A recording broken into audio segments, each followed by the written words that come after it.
Hi everyone.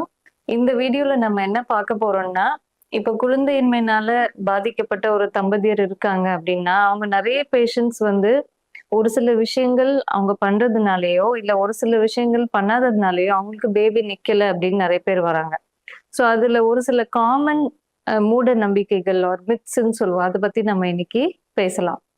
So number 1 என்னன்னா, குழந்தையின்மைனாலே அது வந்து பெண்கள சார்ந்தது தான் அப்படின்னு எல்லாரும் நெனைப்பாங்க. பட் அப்படி கிடையாது.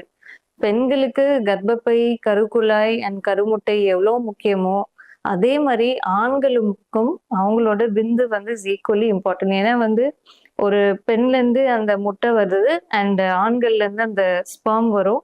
ஸோ இந்த எக்கும், ஸ்பெர்மும் ஒண்ணா சேர்ந்து ஸோ 50-50% 2மே ஜாயின் ஆகும்போது தான் அழகான ஒரு கரு உண்டாகும். அண்ட் அது நமக்கு ஒரு ஹெல்த்தி பிரெக்னன்சியா வரும். ஸோ பெண்கள்ல ப்ராப்ளம் இருந்தாலும் சரி, ஃபார் எக்ஸாம்பிள் கர்ப்பப்பையில ஏதோ ப்ராப்ளம், இல்ல எக்குல ஏதோ ப்ராப்ளம், டியூப்ல ப்ராப்ளம்னா அதுக்கு ட்ரீட்மெண்ட் எடுக்கணும். ஆக்சுவலி வந்து பெண்களுக்கு வந்து நம்ம ட்ரீட்மெண்ட் குடுக்குறது ஈஸி.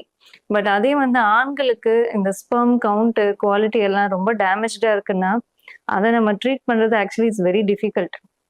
ஸோ ஆண்களும் ஈக்குவலா are important when it comes to infertility. So நீங்க ஒரு கன்சல்டேஷன் வரும்போது ஒய்ஃப மட்டும் அனுப்பாம, தயவுசெய்து ஹஸ்பண்ட்ஸும் கூட வாங்க. ஸோ அப்பதான் வந்து நம்ம உங்கள 2 பேத்தையும் கம்ப்ளீட்டா இவாலுவேட் பண்ணி நம்ம ட்ரீட்மெண்ட் குடுக்க முடியும்.